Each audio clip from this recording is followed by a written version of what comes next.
नमस्कार, आप देख रहे हैं 4 PM और मैं हूं आपके साथ निधि तिवारी। कल का दिन विपक्ष के नाम रहा और ये बात मोदी सरकार को शायद पच नहीं रही होगी। प्रधानमंत्री जी ने भले ही अपने भाषणों में सबका साथ सबका विकास का राग अलापा हो, लेकिन कल का नजारा देखकर लग रहा था कि जैसे सारा का सारा विपक्ष सबका साथ मोदी का हिसाब लेने के मूड में था।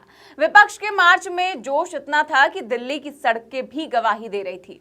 ये कोई फोटो ऑप नहीं था, बल्कि जनता के हक की आवाज थी। संसद से लेकर चुनाव आयोग के दफ्तर तक पैदल मार्च में नेताओं के चेहरे पर साफ दिख रहा था कि अब चुप्पी का समय खत्म हो चुका है। लेकिन चुनाव आयोग, जिसे लोकतंत्र का चौकीदार कहा जाता है, कल उसी चौकीदार की तरह दिखा जो मालिक के इशारे पर सिर्फ एक दरवाजा खुला रखता है, वो भी सत्ता के लिए। कल दिल्ली में दो घटनाएं हुई। पहली, विपक्ष का चुनाव आयोग का घेराव और दूसरा, इंडिया ब्लॉक में एकजुटता का प्रदर्शन। पहले विपक्ष ने वोट चोरी के विरोध में संसद से चुनाव आयोग तक पैदल मार्च निकाला। फिर दिन भर की भागदौड़ के बाद विपक्षी दलों के लिए ठहराव और आराम वाला रहा।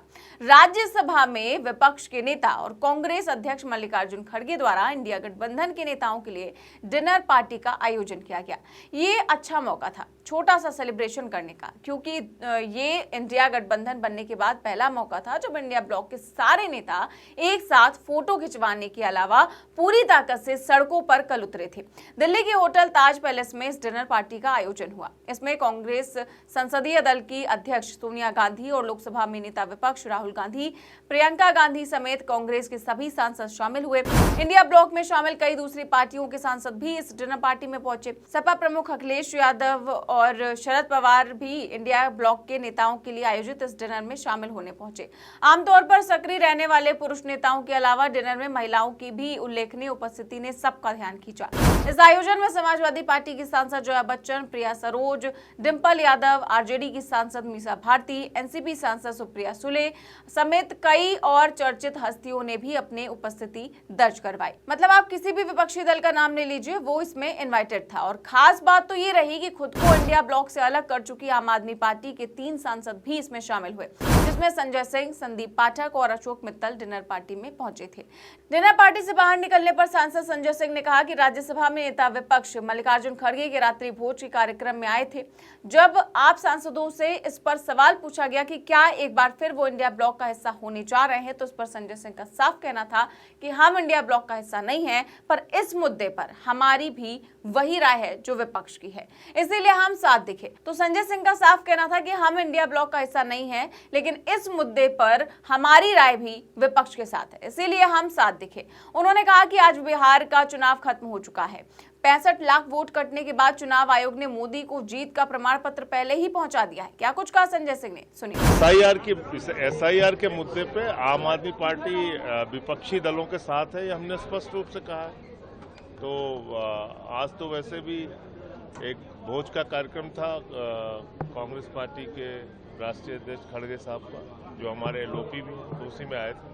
लेकिन लगातार देखने को मिला है कि आम आदमी पार्टी और कांग्रेस के बीच में डिफरेंसेस है, लेकिन क्या वो देखिए, मुद्दा जो है एसआईआर, वो इस समय देश का मुद्दा है, लोगों का मुद्दा है। एक एक आदमी इससे प्रभावित हो रहा है। आज बिहार का चुनाव खत्म हो चुका है, सिर्फ औपचारिकता मात्र बची है। 65 लाख वोट कटने के बाद मोदी जी को जीत का प्रमाण पत्र चुनाव आयोग ने पहले ही पहुंचा दिया है, तो इसलिए ये बड़ा मुद्दा है और इस मुद्दे पे हम लोग साथ हैं। वहीं इस डिनर पार्टी को लेकर कांग्रेस सांसद मणिकर्णिका टैगोर ने कहा कि चुनाव आयोग और एसआईआर के मुद्दे पर हम चर्चा चाहते हैं और आज सभी सांसद संसद से चुनाव आयोग तक मार्च निकालना चाहते थे, लेकिन हमें बीच में ही अरेस्ट कर लिया गया।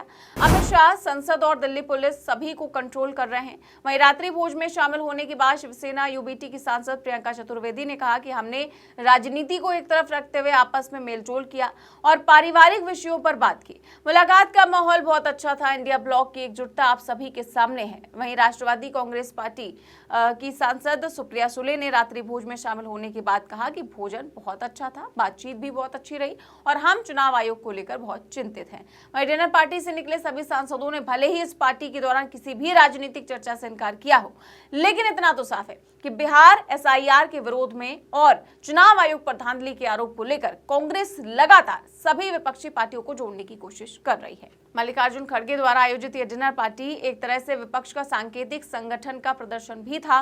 विपक्ष बिहार में मतदाता सूची के पुनर्निरीक्षण और कथित चुनावी धांधली के खिलाफ एकजुटता दिखाने का प्रयास कर रहा है। इस बैठक में ये भी दिखा कि राहुल गांधी बिहार में चुनावी तैयारी में 24 घंटे लगे हुए हैं।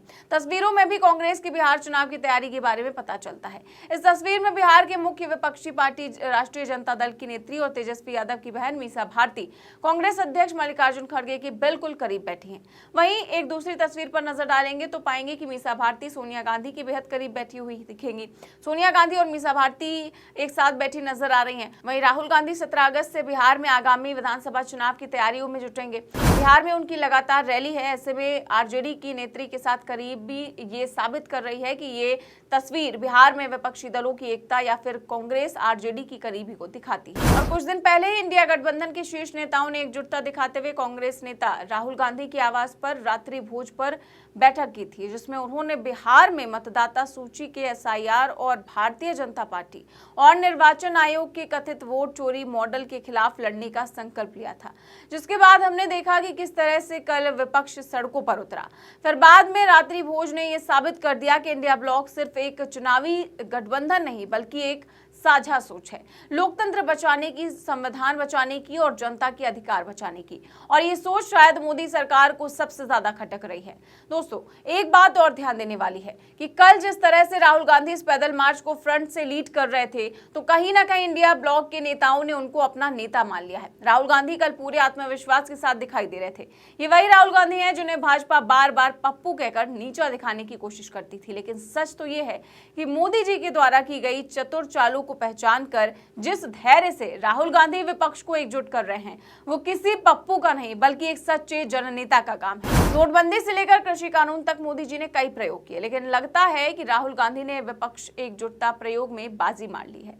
कल का दिन इस बात का सबूत था कि इंडिया ब्लॉक अब सिर्फ मीटिंग करने वाला गठबंधन नहीं बल्कि सड़क पर उतरने वाला, जनता के लिए लड़ने वाला और सत्ता से सवाल पूछने वाला संगठन है। भाजपा चाहे जितना भी 2047 तक सत्ता में बने रहने का सपना देख ले, लेकिन सच्चाई तो यह है कि जनता अब सवाल पूछ रही है कि कितने वोट काटे गए और कितने सर्टिफिकेट पहले ही बांट दिए गए।